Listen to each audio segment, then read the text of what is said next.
Salut à tous!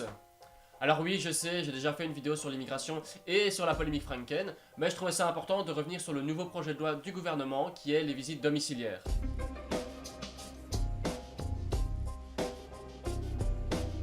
Alors, qu'est-ce qu'elle nous dit cette loi? Eh bien, elle devrait permettre la perquisition masquée et l'interpellation d'une personne en séjour illégal en Belgique à l'endroit même où elle loge. Du coup, si quelqu'un accueille une personne en déplacement en Belgique, eh bien la police pourra rentrer chez lui, embarquer la personne en séjour illégal et fouiller dans toutes les affaires du gars qui héberge. En gros, hein. Et donc, comme je vous l'ai dit dans ma vidéo précédente, les personnes qui sont sous Dublin pourront beaucoup plus facilement être expulsées vers des pays comme l'Italie ou la Grèce. Et oui, parce que quand on est sous Dublin, jusqu'à maintenant, on pouvait échapper au règlement si dans les 6 mois, on n'avait pas été expulsé du pays dans lequel on se trouve. Mais comment faire? Eh bien en restant 6 mois chez un ami par exemple, parce que jusqu'aujourd'hui, la police ne pouvait pas rentrer chez vous et embarquer une personne en séjour illégal. Et avec cette loi, ils pourraient. Ils sont pas cons les politiques, hein.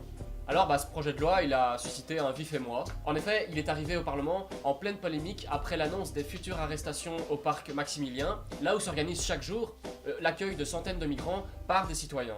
Et rappelez-vous, en 2 jours, la plateforme citoyenne était parvenue à mobiliser 3000 personnes qui ont formé une chaîne humaine autour du parc.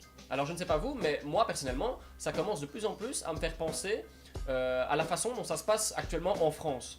Et oui, parce que chez nos chers voisins, il existe le délit de solidarité. C'est-à-dire qu'il est interdit d'héberger un migrant sous peine d'amende ou de peine d'emprisonnement. Ah ouais, quand même. Mais ne vous inquiétez pas, notre bon vieux Olivier Chastel nous certifie qu'il n'est pas question de criminaliser les hébergeurs de migrants. Il est sérieux, lui?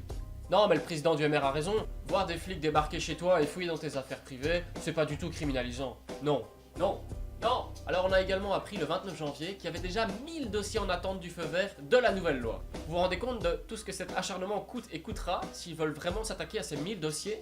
Tout en est-il que plusieurs communes et personnalités politiques ont déjà montré leur désaccord et ont voté non à l'application de cette nouvelle loi sur leur territoire. Et on a même pu constater que le sujet est divisé au sein du MR. Ah là là.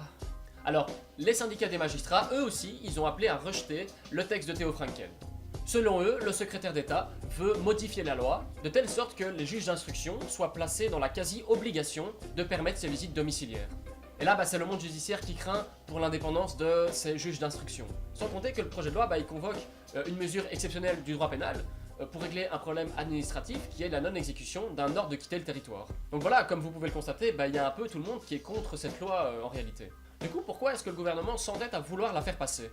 Eh bien parce qu'au sein de la majorité, on a une totale confiance dans le secrétaire d'État et que le Premier ministre, il est content d'être là où il est et il veut pas que ça change. Depuis des mois, des milliers de citoyens font le boulot que normalement le gouvernement devrait faire et hébergent des centaines de migrants chez eux chaque jour. Et le plus triste là-dedans, c'est que le gouvernement, il est bien content parce que du coup, il ne doit pas financer de structures d'hébergement ou de prise en charge. Sans eux et sans la plateforme citoyenne en général, un nouveau Calais belge verrait clairement le jour au parc Maximilien et il faut être aveugle et débile pour ne pas le voir. Merci à tous d'avoir regardé cette vidéo, n'hésitez pas à liker, à partager, commenter, tout ce que vous voulez. Et quant à nous, on se retrouve bientôt pour une prochaine vidéo. Allez, ciao!